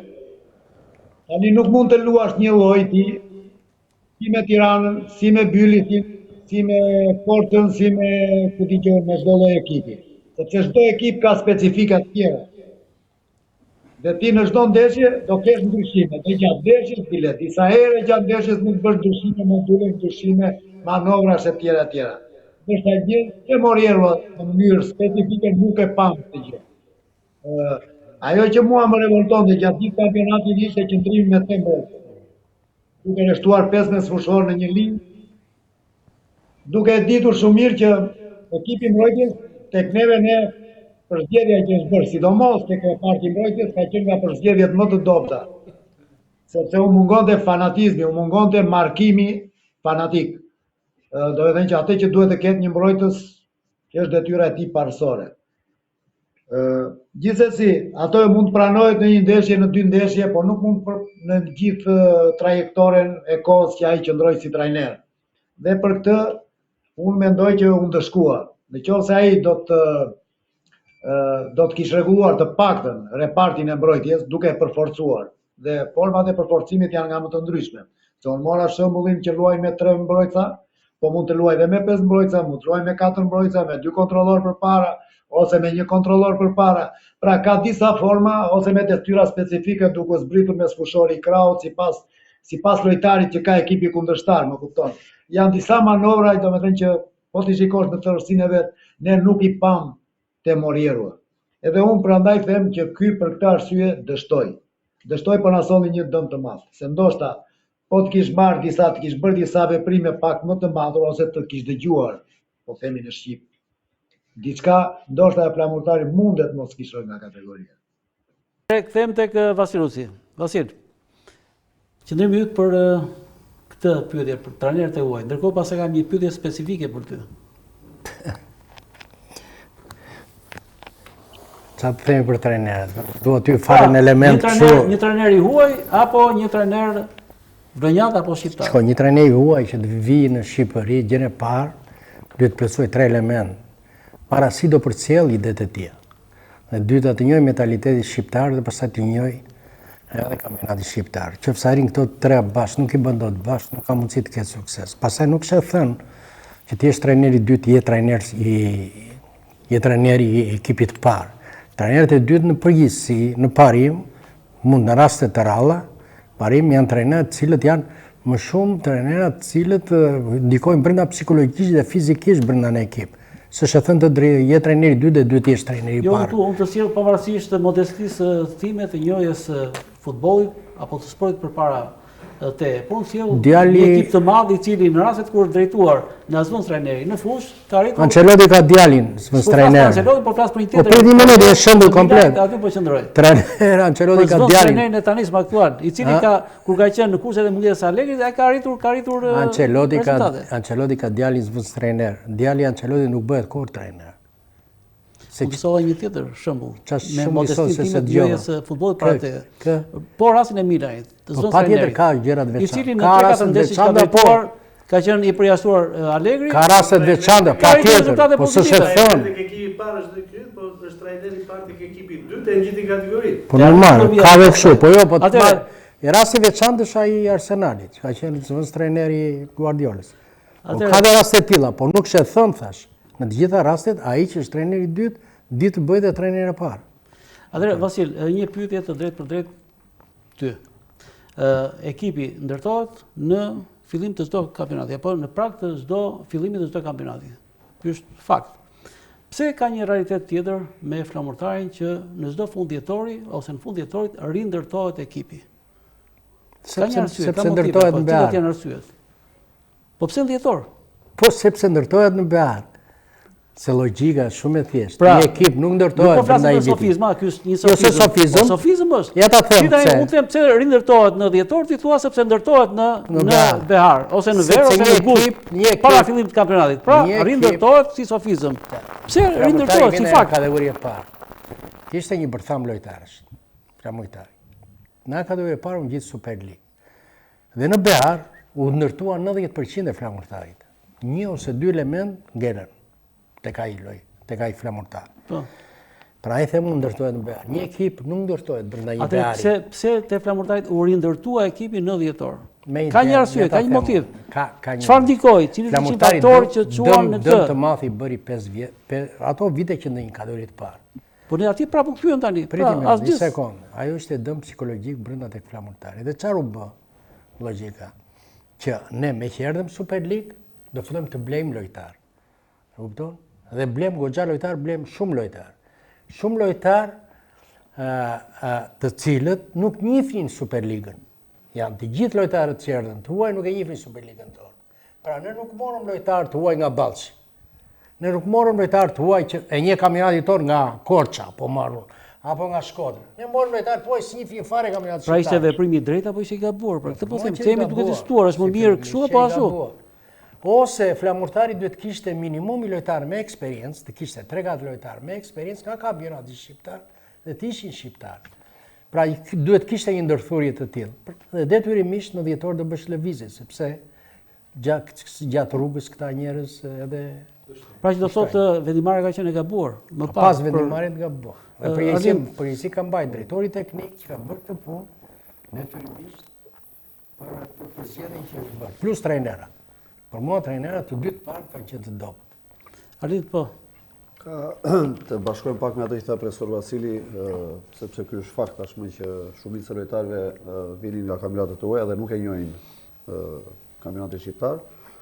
Por sot është disi e vështirë Në këtë rast e kemi justifikim apo e kemi argument kundër? Nuk është për të Sepse justifikuar. ti thua që nuk është për të nuk e justifikuar. njihnin, duket sikur themi që s'kishin çfarë bënin. Jo, nuk është për të justifikuar bashkëpunimin në këtë thonjza. pjesë, por bashkohet me atë që tha profesor Vasili, sepse është realitet. Dhe është disi e vështirë në moment që ti ke 5 vite që militon kategorinë e parë, që të hysh në superiore dhe të gjesh lojtarë në superiore. Sepse shumica e lojtarëve që ndodhen në superiore janë me kontrata fatgjata me klubet. Pra shumë e vështirë që ti të ndërtosh një skuadër dhe ta ndërtosh me lojtarë që njohin kampionatin shqiptar. Nuk është aq e lehtë. Domethënë mund të duket disi e lehtë për të ndërtuar një skuadër, po ka vështirësitë e veta, po ti jesh më në thellësi të kësaj pune. Arind, sigurisht që këto janë pjesët ato që ne jemi mësuar t'i shohim ose t'i prekim ose t'i diskutojmë rëndom. Po ka një element që them që qëndron pas gjithë këtyre gjërave. Pra ajo që ti përmende në fillim, sepse kur diskutove paraprakisht shtrove tezën. Në mendimin im është ky në gjithë realitet, në gjithë situatë ku është flamurtari në këto momente ka 60% ky faktor, pra aspekti i modelit të menaxhimit dhe 40% ajo pjesa tjetër që jemi duke diskutuar. Pse? Pra ku e shikon ti argumentin më të fortë në këtë tezë që ti hedh? Kjo nuk është vetëm tek flamurtari. Pak a shumë në gjitha. Jemi te flamurtarit, po diskutojmë flamurtarin. Pastaj për diskutuar për futbollin shqiptar, për klubet e tjera, ndërtimin e klubi patjetër që rolin kryesor dhe peshën kryesore ka stafi drejtues, presidenti dhe stafi drejtues. Sepse nga ata fillon çdo gjë. Ku e shikon ti në këtë rast peshë? Gabimi kryesor për mua, mendimi im personal, është përzgjedhja e stafit, që do të thotë drejtori sportiv dhe trajneri që filluan sezoni më të rëndësishëm të flamurtarit mbas 5 vitesh mungesën superiore. Pra ishin gabuara, ishte po patjetër. Atëherë është koncepti i gabuar për të bërë zgjedhjet apo është dëshira për të bërë zgjedhjet e duhura dhe nuk arrin atje ku duhet, pavarësisht dëshirës. Pra kemi dy momente, dy realitete, dy anë të njëjtës medalje. Dëshira ka qenë e madhe që flamurtari këtë vit bënte një paraqitje dinjitoze dhe ka pas pretendimet kryesore, objektivat kryesore, ka qenë pjesëmarrja në Final Four. Pra dëshira nga ana e presidentit ka qenë e madhe që flamurtari pra në katërshën e kampionatit Final Four. Po. Dhe jo më kot u bën gjithë ato investime, sepse fakti që ti investon do të thotë që ti ke një ambicie dhe një objektiv madhor. Pastaj gabimi kryesor për mua është përzgjedhja. Dhe sidomos me drejtorin, po themi, sepse ishte tek flamurtari, rindërtoi skuadrën kategorisë parë, pastaj u rikthye përsëri. A thua ti nuk ka drejtor sportiv tjetër? Vetëm ky është ai që mund ta shtoj flamurtarin? Pra janë bërë disa probleme që dhe për zgjedhjen e po pra qoftë edhe të lojtarëve, mos gaboj apo jo. S'kam pastaj duke vijuar tek ajo, duke bashkuar me këtë në atë profesor se lojtarët tuaj të cilët erdhën tek flamurtari dhe që para se të shkojmë atje. Atëherë do të thotë që ky drejtor sportiv pati hapësirën për të vepruar për këtë zgjedhje. A nuk është në monitorimin apo në urdhrat e dikujt? Ka një mënyrë të ndërtimit të mekanizmit duke lidhur dhe me lojtarët e huaj.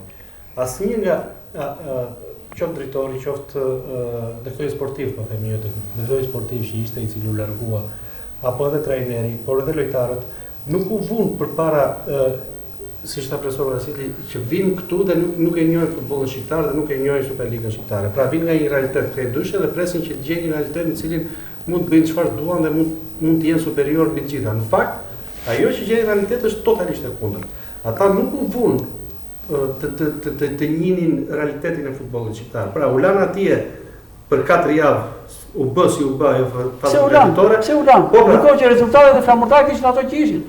Dështim që dështimin e Elbasan dhe prap me atë një realitet i cili dështimin e Elbasan do të vinte sepse ti me gjithë ata lojtarë të cilët i more, si sa edhe profesor Vangjeli, me shumë lek, po me emër shumë të vogël, e njëjtë futbollin shqiptar vetëm për zbritjen në fushën e Elbasanit. Pra ata nuk dinin asnjë gjë çfarë bën futbolli shqiptar. Ata ndoshta edhe kur kanë ardhur nga faza përgatitore kanë marrë vesh që luan në një kampionat shqiptar. Si u sollën pra? Si u sollën këta lojtarë? Ja ku ka rezultati.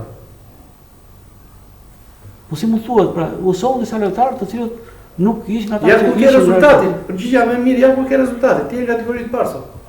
Leli, e kam Vangjela Lusin në linjë? Atëherë Leli për këtë pjesë, pra për atë që në pjesën e asaj diskutuam me Arlindin, pra menaxhimi, modeli menaxhimit, përgjegjësitë respektive të çdo hallke dhe deri në nivelin e trajnerit apo më tej. Po, sot ata përgjegjësit kryesor nuk janë, se kanë kohë që kanë ikur, që kanë mundorëgjen e larguar, më kupton. Problemi është binomi drejtor sportiv, drejtor teknik, drejtori teknik është trajneri, duhet jetë shumë i afërt, sidomos në fazën fillestare të ndërtimit të ekipit. Sepse është një binom që nuk bën dot pa njëri tjetrin. Pra, kur duan të vendosin, sepse është ai që ka Vasili, që duhet zgjedhë stafin, pastaj duhet marrë lojtarë. Ti kur merr një trajner duhet të dishte çfarë filozofie, çfarë tipash lojtarësh do ky trajner për të plotësuar idetë e tija. Dhe kjo bëhet në bashkëpunim me drejtorin sportiv. Pra, ky është bashkëpunimi më i ngushtë. Por, për hitër së vërtetës, që të jemi realist, varet se çfarë kohë ke në dispozicion për të zgjedhur këta lojtarë. Dhe pyetja është, ja ne do të ikim tani në kategorinë e parë. Dhe madho mendja që do të fillojmë ose jemi në kërkim të lojtarëve të rinj, lojtarëve të tjerë që duan të blejnë. Po a mund të më japi dot sot një përgjigje më diku se këtë lojtar duhet të marrim? Po sigurt që s'më jep dot njëri përgjigje. Sepse duhet të kishim 6 muaj minimalisht. Të japur një përgjigje konkrete. Profesor Leli. Të japur një përgjigje konkrete. Ke atë djalin që erdhi nga Afrika që ishte te Labria, e diku ka shkuar sot, e kanë prezantuar te flamurtari dhe u pa skepticizëm. Dhe ka shumë djem të rinj që mundet të përfaqësojnë shumë më shumë drejtësisht panellën se ata që ishin këtë sezon. Sot ai djali që ishte te Labria, nëse të kujtohet që bënte stërvitje, ka shkuar në Norvegji dhe është shitur nga Lokomotiva për 2.5 milion euro. Një lojtar që ndodhej tek Labria. Lojtar ka sa duash, madje dhe shqiptar që lozin kategorit parë, kategorit dytë, por duhet njerëz që të kenë besim dhe të punojnë dhe të kërkojnë lojtarët dhe elementet e duhur. Nuk mund të themi që s'ka lojtar sot. Pra ne kishim atë djalin këtu, dhe nuk besuam. Pra është i pafësia atyre njerëzve që punojnë atje. Kush janë ata njerëz që duhet? Mund për një lojtar që unë e kam njohur dhe bashkë kemi diskutuar, për atë që kur erdhi që stërvitje ti. E kam parasysh. Po pra, është fakt, 2.5 milion euro ka shitur Lokomotiva për 6 muaj. Një lojtar që ne kishim vlorë dhe nuk e pa njëri. Apo djem tek akademia që kanë kaluar dhe e di shumë mirë sepse ke qenë drejtori i akademisë dhe nuk ju është besuar. E vërtetë. Atëre, pra çfarë nuk funksionon në këtë rast që nuk vlerësohen dhe nuk besohet tek këta element?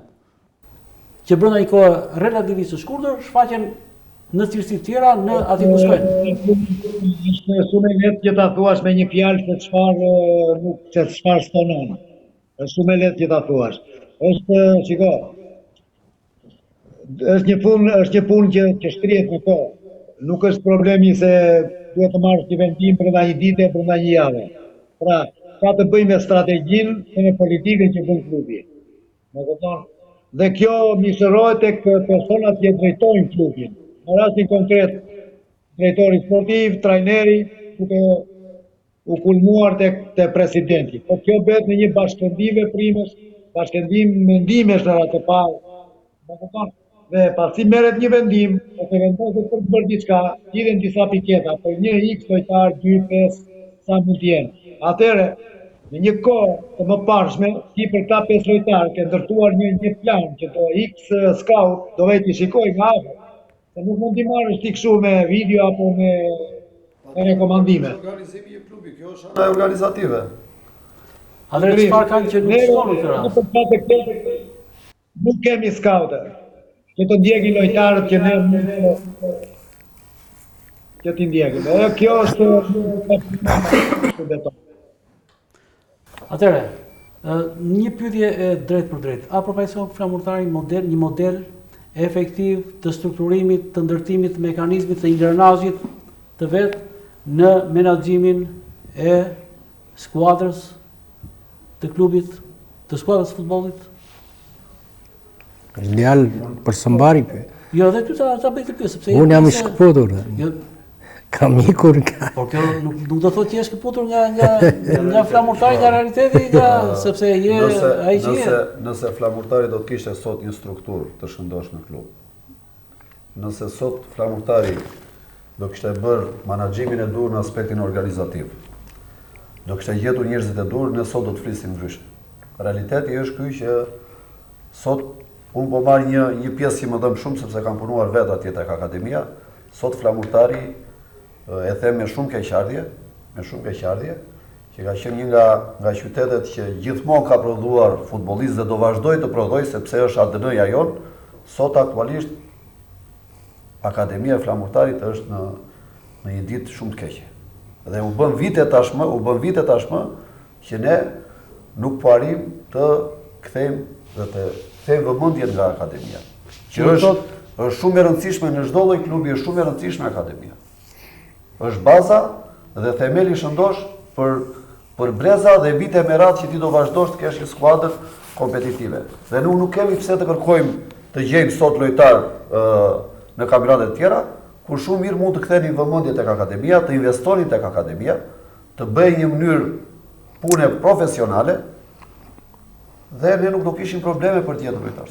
Që do thotë duhet jemi pesimist për atë që përbën të ardhmen e flamurtarit duke se nuk kemi filiza që do zëvendësojnë nesër. Është vështirë sepse me atë dëm që është bërë tek akademia, unë shikoj nëse ne sot do rikthehemi të investojmë tek akademia, do duhet një punë 10 vjeçare që ne të shkojmë frutet. Kush do ta bëjë këtë gjë? Kjo është pjesë e organizimit të klubit. Kush do ta bëj? Ligji i privatizimit.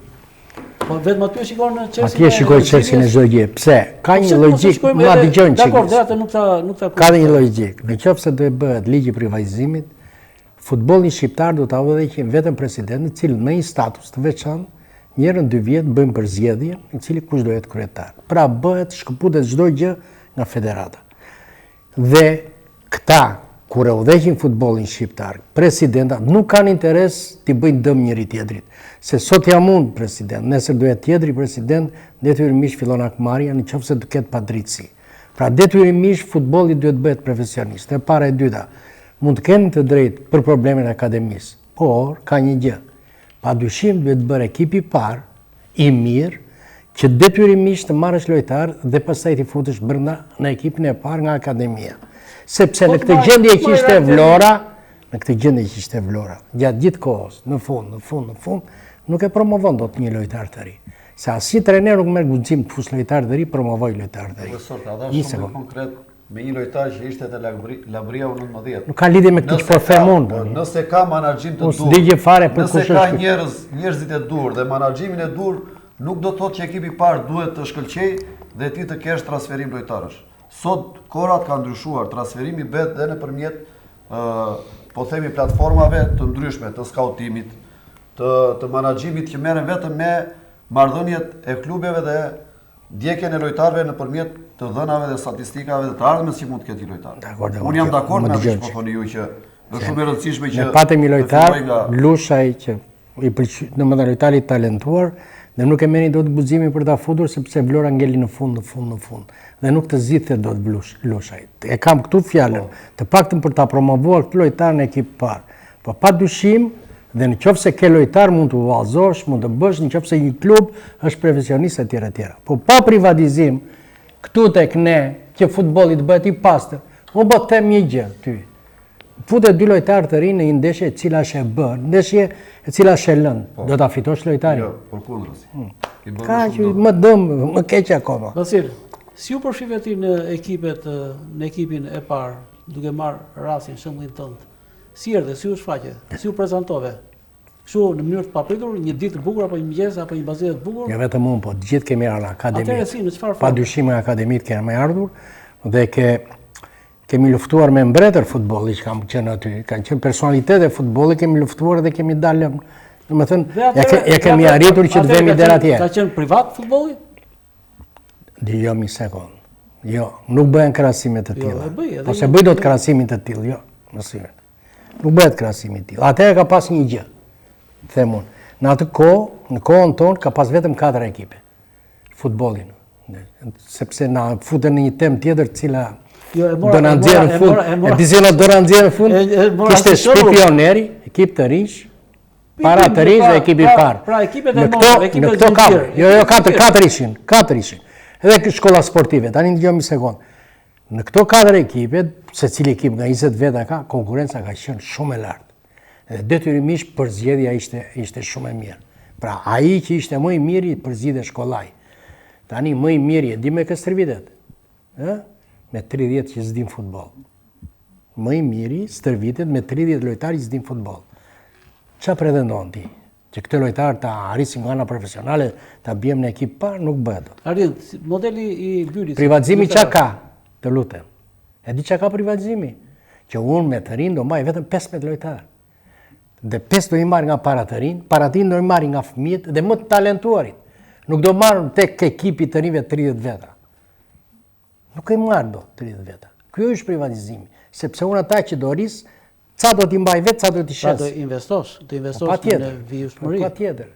Arjen, modeli i Bylisit në këtë rast. Modeli i Bylisit është krejt tjetër, siç u thash parë që pra kemi model menaxherial, apo modeli menaxhimit. Nuk ka skuadra ekipeve zinxhir.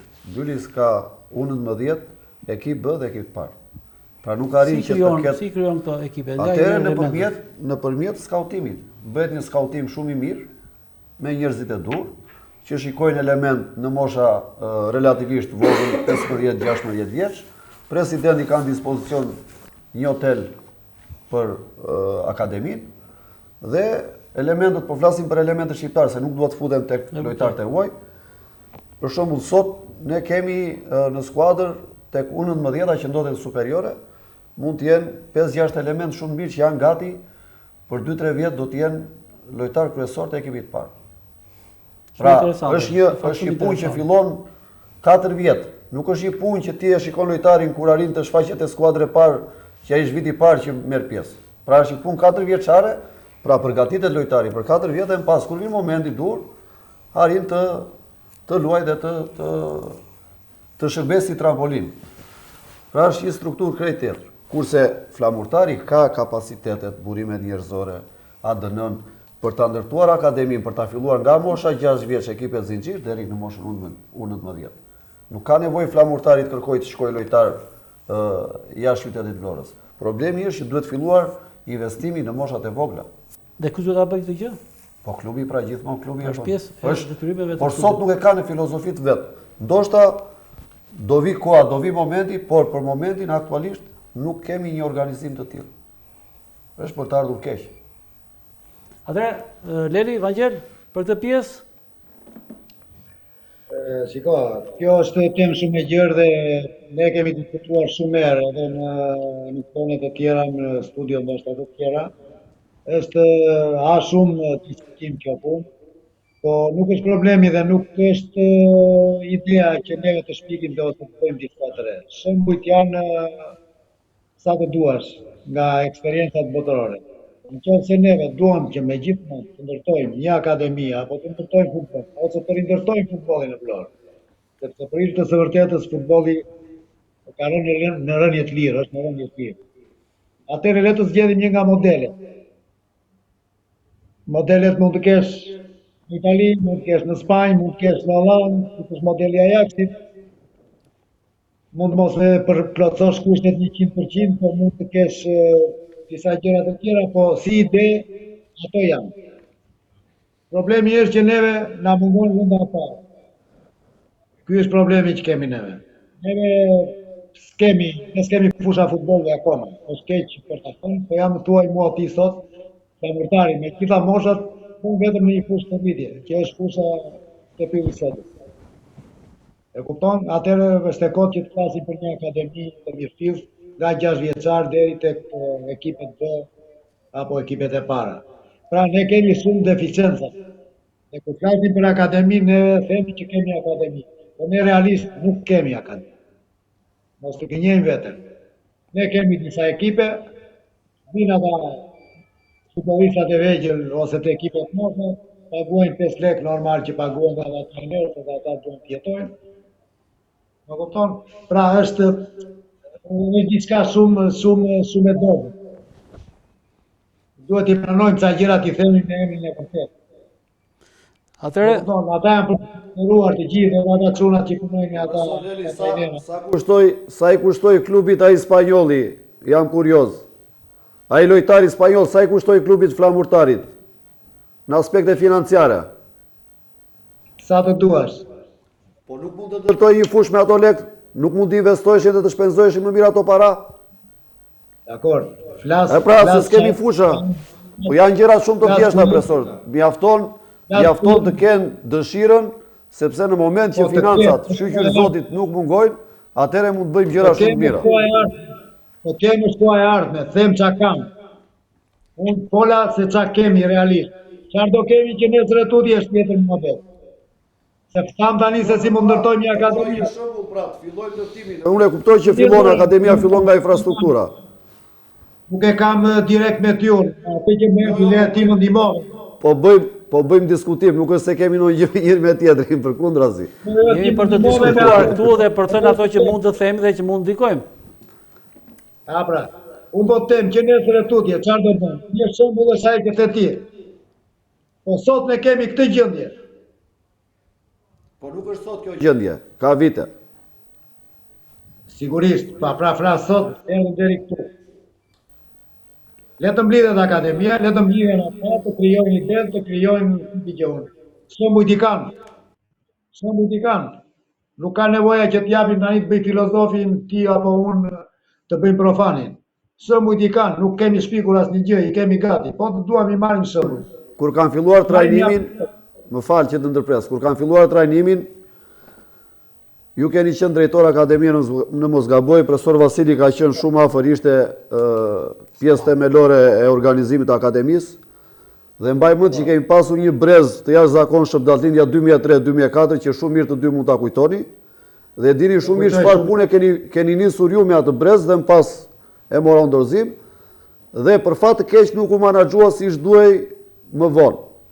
Pra, të njëjtat kushte kishim, nuk është se kishim terren më të mirë se çka sot, madje kemi bërë stërvitje edhe në kushte më të këqija se sa sot, vetëm nga, po themi, nga njerëzit e dur që u morën me atë lloj projekti. Dhe më pas u la në mes ajo punë. Pra, nëse ka dashamirësi, nëse ka organizim, nëse vendosen njerëzit e dur, nëse bëhet një projekt afatgjat, gjërat mund të realizohen edhe në kushte të vështira. Ky është mendimi im. Po e dakord.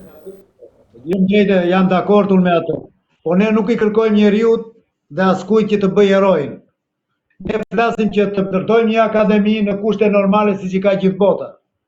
Ne s'flasim tani që të punojmë në kushte, po themi, pa fusha, pa topa, pa. Jo. Ne duam të bëjmë diçka normale. Dhe shembujt bota i ka. Në qoftë se ne duam, ti marrim, ti implementojmë, dhe s'ka gjë tjetër. Po, kam përshtypjen që mungon dëshira. Atëre, Arlind, në këndvështrimin tënd, kampionati i ardhshëm, pra në kategorinë e parë, flamurtari, si do të jetë? Si e vlerëson? Je optimist që do të jetë sërish një hapësirë, një lloj pedane për të rikthyer sërish atje ku duhet, pra në superiore, apo shikon diçka më të errët? Të them drejtën, realisht mungesa e flamurtarit superior është një humbje e madhe për shumë faktor. Ku shkoi ndeshje në Vlorë ishte sikur nuk shikoi ndeshje kampionatit shqiptar. Për vetë atmosferën që transmetonte stadiumi i flamurtarit.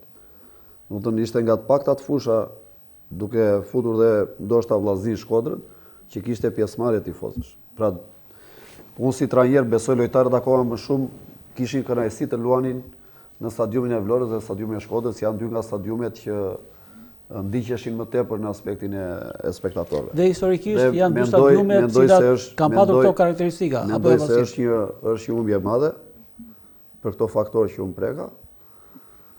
Kategoria e parë relativisht është shumë e vështirë sepse nuk ka lidhje me mënyrën se si luhet futboll superiore, duke nisur nga infrastruktura, nga fusha shumë të vështira, fusha që nuk të lejojnë të shpresh potencialin dhe atë që ti ke. nga skuadra që e them me keqardhje që kanë vite që militojnë atë kategori, kanë ato aleancat e tyre dhe normalisht ndikojnë në mënyrë direkte dhe indirekte në rezultatin dhe mbarvajtjen e kampionatit. Kështu që unë shpresoj, me sa kam dëgjuar, shpresoj që të kemi një ndryshim të strukturës dhe patjetër për mua kjo strukturë të strukturës kampionatit. Sepse është diskutuar ka 2 vjet që ne themi Final Four, me idenë që do sillte më shumë spektator. Ky është qëllimi i funditës dhe do riste konkurrencë dhe garën, pra do mundoj federata nëpërmjet kësaj strukture do mundoj që të mënjanonte apo të ulte disi atë pjesën e aleancave, po themi, që duhet ta pranojmë që ekzistojnë. Dhe ndodhi krejt e kundërta, sidomos këtë vit ka ndodhur krejt e kundërta. Pra çdo gjë që federata parashikonte në sensi që të frenonte fenomenin e aleancave, ju kthyen në bumerang dhe si ky sezon është bërë nuk ka ndodhur ndonjëherë. Prandaj unë shpresoj dhe mendoj se do ishte zgjedhja më e mire që të kishim një ndryshim të strukturës së superiores, duke shtuar disa skuadra më tepër. Asir, si e shikon? Unë besoj tek atë ndryshimi i strukturës për arsye sepse padyshim konkurenca duhet akoma më e madhe, duhet konkurrencë, por unë kam ngul tek një gjë dhe nuk i ndajem asaj gjë. Shiko, po ta shikosh gjithë përfaqësuesit e federatës sa herë që dalin televizion thonë sponsorizim.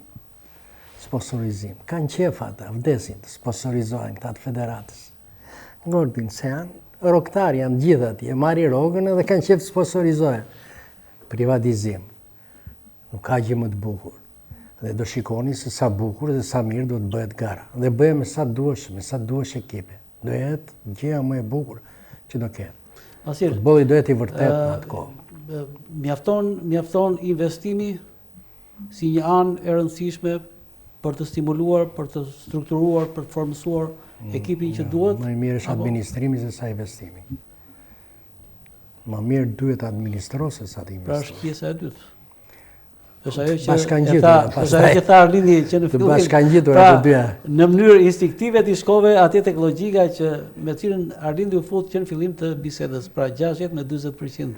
Nuk ka përqindje ajo punë. Nuk është. S'do të kundërshtoj Arlindin. Nuk po flas se unë po të pyesësh mua për shembull, përqindjen më të madhe në atë ekipe kanë trajnerat. Mos them 90% ka qenë gafat e trajnerat. Po edhe Leli nuk është dakord me këtë themun, apo jo Leli? Mirë, kam idenë time, pse unë e mendoj si trajner, nuk mendoj. Unë për të gasmuar pak, sepse jemi duke shkuar drejt fundit, Vangjele dhe nuk mund të zgjasim pa fundësi, sepse mendoj se I tham një pjesë gjërave.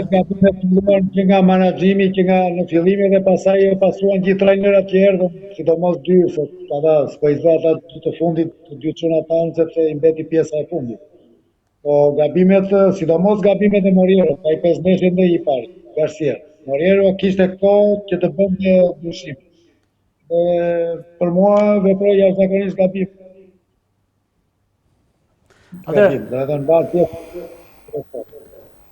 Toni,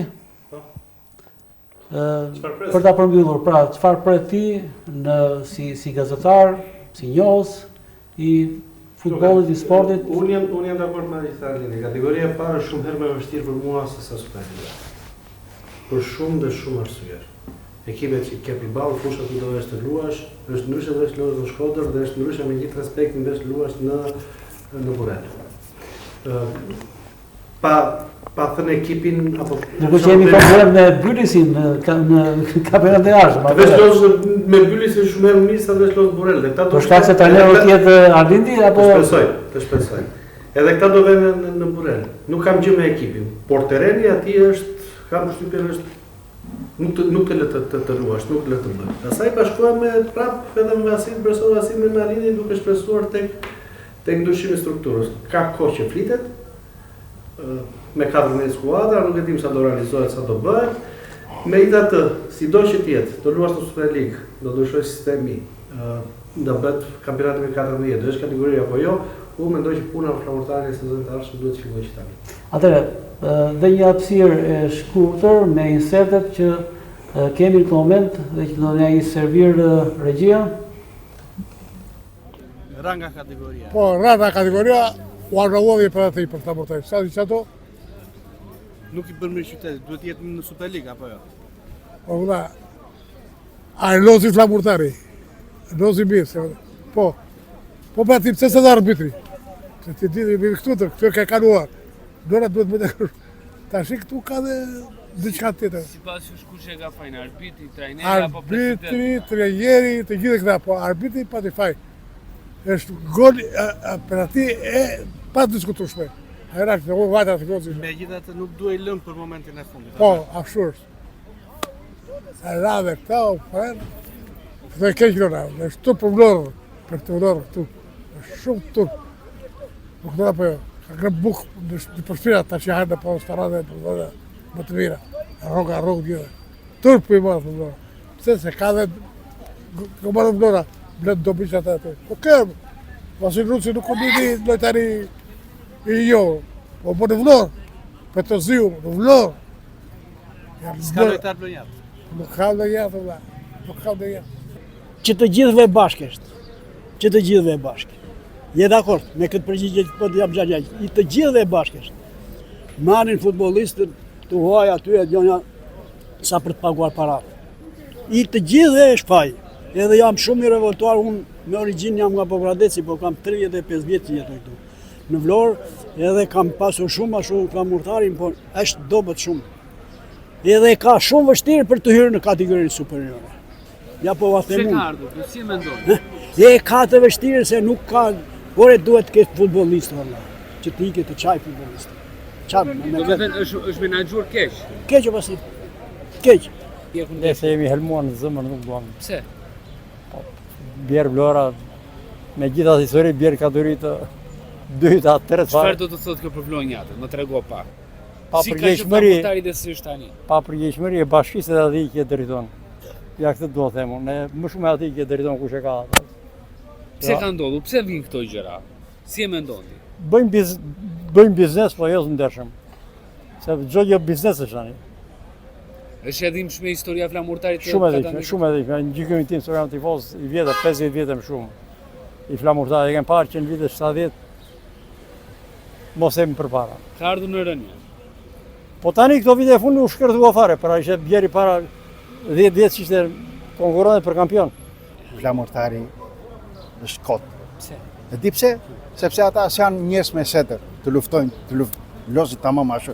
Flamurtari ishte njerë me një kohë. Sot Flamurtari. Tani mendon se është faj lojtarëve apo i atyre që e drejtojnë? Jo, sa do të jetë trajneri, ashtu lojtari është lojtar. Ka setre, ka los. Kupton? Si e shikon rënjen nga kategoria si një flamurtar me histori? Jo. Tani këta ka mundësit ikën, baruan. Është edhimshme për vlonjatët? Është edhimshme për Po vlonjatët? tjetë, është. Ku ishte Flamurtari që mbash nam, sot iku, vajti mbaroj. S'ka lojtar vlonjat. Urdo? Lojtar vlonjat, nuk gojnë lojtar. Them atere, be Rusin Po tani, si e shikon tani? Tani nuk janë lojtar, nuk lozin ashtu si duhet. Se S'ka fuqut. Nuk janë lojtar tamam për së mari. Më vjen shumë keq, por jemi realistë, lojtarët nuk luajnë siç duhet, shikojnë vetëm param. Kështu e mendoj unë. Për mua të lojtarët, trajnerët ndërohen, po në fush los lojtari. Në fush los lojtari, pavarësisht drejtimit se lojtari i shef të gjitha gjërat. Menaxhimin unë punoj dhe jetoj në Itali, po për kaq dhe ai sa shikoj nuk është siç duhet. Edhe nuk dëgjohen nga trajneri lojtarët. Nuk dëgjohen siç duhet. Ky është menaxhimi. Se duhet të dëgjosh trajnerin. Duhet punë. Duhet forcë. Vlora s'është për të ngritur. Pse? Se ata që e kishë me gjithë për gjithë mund, pasqyronin dhe plamonin e kush me gjithë gatë, ata s'janë më. Ata që janë të kohës. Pia nuk madhet me mjellhua. Pse me mjellhua, çfarë ndodh? Se janë të gjithë uoj. Nuk nxjerr pidane vendi. Kontër të rinj, lojtar të rinj. Po pse ndodh kjo? Nuk mbështeten lojtarët e vlonjat? Lojtarët vlonjat nuk mbështeten, pse ndodh kjo? Ata djetrit? Jo, të rinë. Të rinë. Ka të rinë. Po çfarë duhet bërë? Duhet investuar te akademia? Dhe ajo qëndron. Menaxhimin e klubit, si e shihni? Nuk më flas dot, po sikur s'më pëlqen. Pse s'të pëlqen? Çfarë nuk pëlqen se Flamurtari u mbaj mend Flamurtari në vite 53, 54. Po? Milto Mina, me gjithë Vlan, çfarë të mund fenomene. Janë i papa e baba Shfaiku, baba Gjeferto, se dhe Shfaiku. Kanë qenë me tërë më idhë. Gjerat Lupa, Ketim Tarapi, Skënderi Prajmi, njëri pas tjetrit, që u thoshin gjithë edhe të volin të legenda. Vetëm lojtarët e kanë fajin? Jo. Drejtuesit e ekipit. Nuk e meriton të jetë, duhet të ishë në Super League. Kaq. Po pse? Pse ka ndodhur kjo gjë? Po pse s'do investime. Kështu funksionon kapitalizëm. Lojtarët e mirë blihen dhe shiten. Është biznes. Ç'është biznesi? Megjithëse është investuar te lojtarët edhe te gjërat prapë sërish. Është investuar shumë pak. Shumë pak. Mund të themi që ndikon edhe keq. S'ka talent, patjetër menaxhimi. Në çdo gjë në jetë, keq menaxhimi ndikon për keq. Kush është fajtor? Flamurtari në këtë gjendje. Kush është fajtor? Ai që menaxhon. Kush e menaxhon? Presidenti, menaxherët, nuk e di. Duhet të rikthehet në Super League, në kategorinë superiore. Duhet të kthehet patjetër. Krenaria e Flamurtarit të viteve 80 duhet të kthehet patjetër. Me të murrësh dhe gjithë Shqipëria. Kategoria e parë ku ka më shumë para. Si? Kategoria e parë ku do më shumë. Jo, kategoria e parë, Prapadiellit me gjithë ata që udhëheqin. Pse? Se ka ai që ka bërë çamur, po bën 10 vjet. Gjithë në turk aty, e s'ka për të bërë, e s'ka për të avancuar, e s'ka për të patur sukses me atë trajner. Pse? Çfarë ndodh? Cili është problemi? Po problemi, marrë lojtar të blerë nga ata, dhe ka një menaxher, se ai në trajnerët një herë 3 muaj, një herë 2 muaj. Këto janë problemet e një ekipi. Po Vlora ka emër burr. Ti e i vogël, nuk e pa mend kur ka luajtur me Partizani e Beogradit, kur ka luajtur me Barcelonën. Edhe u kanë shkruar një poem, lodhi atje. Flamurtar ta lum shakëmën, rrofë se na kënaqet bra. Sot a kënaqë? Kur të vish nga Beogradi, atëre do dale sapi. Dhe po dëgjova se ke humbur dhe varri ka për të tundur. Flamurtari ka qenë ekipi më i mirë. Po shiko Partizani edhe Dinamon ti që i grabisi lojtarët, i mirë nga gjithë. Sot kur? Sot? Në grop. Kur sot? Do rikthehet? Absolutisht. Pse? Pse e ka unë shpresë? Që nga trajneri, ai pronari që e ka marrë, edhe që nga trajneri që i ndërron ashtu. Çfarë duhet ndodhë? Çfarë duhet ndodhë? Revolucion. Ore ka djemër, ka Vlora futbollist. Nxjerr futbollist. Kush me jepet? Absolutisht. U ka patur nipin atje me të rinjtë e Flamurtarit. Se mori asnjë ditë atë Devi Bregun. E mori e mbati 3 muaj në stol atje, edhe thosh pago para që të lodhen futboll, i kuaj pasaja nga Korça në Turqi me Dinamo në ishi 3-4 futbollistë që ishin kokra, të mira të shtyra. Futbolli do një shtëpi që të ketë sukses e Prokopi, drejtim, do zot shtëpie, nuk do të pishti andeja e të thosh fëmijëve që bëni kështu si themu. Jo, më kanë. Fatkeqësi për Vlorën. Një skuadër që ka predominuar në kohë është marrë si shembull i mirë e pozitiv edhe në Shqipëri dhe në Ballkan ka ta ndiset aty. Sepse tërë lojtarët vlonjat kanë ikur jashtë, këtu janë gjithë huaj. Vetëm te lojtarët apo është edhe një menaxher? Edhe trajnimi tyre. Merë trajner me vënd e pa vënd, me njerës të ditur dhe të pa ditur. Edhe ky është rezultati i qep. Tani një gjë ka, ankimet e shumta na punojësit e klubit janë që jo mirë janë marrëdhëniet me federatën. Aha, që më bërë. Unë flamurtarin e kam vjekur 163. E desh më lajnë frakta ditë. Qa si është, menaxhimi dobët, duhet thëmë pa. Menaxhimi dobët u blonë sa lojtar pa patent, pa një CV, pa një kështu. Ku di unë se nga jetën ata në fillim? Nuk di. Aty nga pragu i stadiumit do të jetë në një magji. Do në kam bërë në një magji të zesne, se. Po ne që në kalorën e mi folë të tuti e s'na do më njëri, ne si vlonjatë.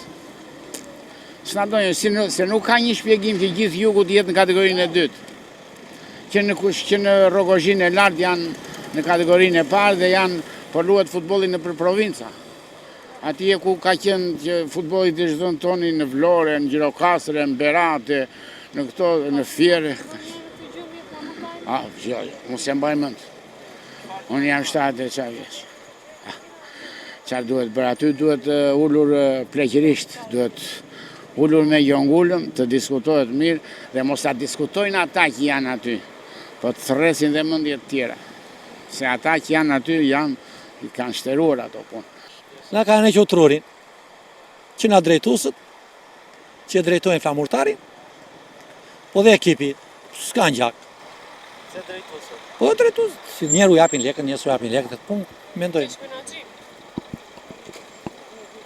Po lojtarët, çfarë bëjnë lojtarët? Qa do bëjnë lojtarët është? Do në të hanë ata. Po nuk këngërën, po nuk patën fuxhut, do njatë se ka humbur Vlora për futbolista, asë njerë. Atëre, rikthehemi në studio pas këtyre intervistave që ndoqën, këtyre serdeve që na i servi regjia. Vasil, Arlind Erton, besoj se ato që lidhen me faktorët, me momentet kryesore që ishin logjikisht objekt i këtij diskutimi, besoj se u thanë në aq sa mund tuem brenda një hapësire kohore që shkojnë në fakt përtej 90 minutit. Kështu që në këto momente unë ju falenderoj që ishit pjesë e emisionit sot, pjesë e Fusionit. Ashtu si kundër falenderoj Vangela Lucin që sakrifikoi nga koha e vet pra për të gjendur këtu në këtë hapësirë televizive me teleshikuesit vlonjat për diskutuar pra një temë të rëndësishme si kundër ajo që lidhet me flamurtarin dhe me atë që rezultoi para në fund të këtij kampionati, pra me rënien nga Liga Superiore. Ishim me Vasil Rucin, Arlind Rustemin dhe Erton Ikën. Natën e mirë.